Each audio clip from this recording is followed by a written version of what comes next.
என்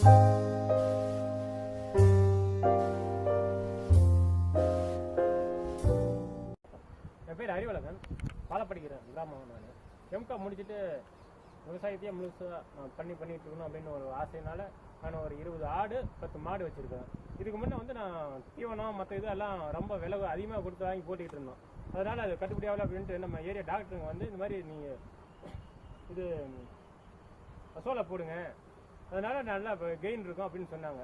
சொன்னதுனால அசோலா வந்து கவர்மெண்ட்லேயே அந்த செட்டு அசோலா போடுற செட்டு வந்து நம்ம கொடுத்தாங்க. அது கொடுத்து நம்ம போட்டதுனால நல்ல இது நல்லா வளர்ந்து வருது. டெய்லி 1/2 கிலோ 1 கிலோ நம்ம மாட்டுக்கு போட்டுக்கிட்டு இருக்கோம். அது மாட்டுக்கு போகிறதுனால புண்ணாக்கு ஃபுல்லாக நம்ம குறைச்சிட்டோம். புண்ணாக்கு ஃபுல்லாக எடுத்துட்டு நம்ம இது போகிறதுனால அந்த புண்ணாக்கோட அதே அளவுக்கு நமக்கு பால் வந்து குறையாமல் வருது. புண்ணாக்கு ஒரு 45 ரூபா 1 கிலோ வருது. ஆனால் இதோட செலவு பார்த்தீங்களா ஒரு 70 காசு 75 காசு.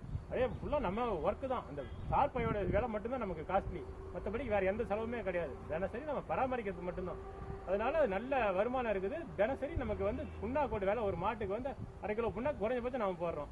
அந்த 1/2 கிலோ புண்ணாக்கு இது 1 கிலோ போட்டோன்னு வச்சுங்க, அது நமக்கு ஈக்குவலாக நல்லா வருது. அதனால நல்ல இது இருக்குது. இதே மாதிரி ஆட்டுக்கும் போட்டால் ஆடு நல்லா இடம் கூடி வருது. ஒரு 20 ஆடு ஒரு 10 மாடு நான் வச்சிருக்கிறேன். இதே மாதிரி இன்னொரு 3-4 செட்டு போட்டு நான் எல்லா மாட்டுக்கும் இது கம்பல்சரியாக போடலாம் அப்படின்ட்டு நான் முடிவு பண்ணி பண்ணிருக்கிறேன்.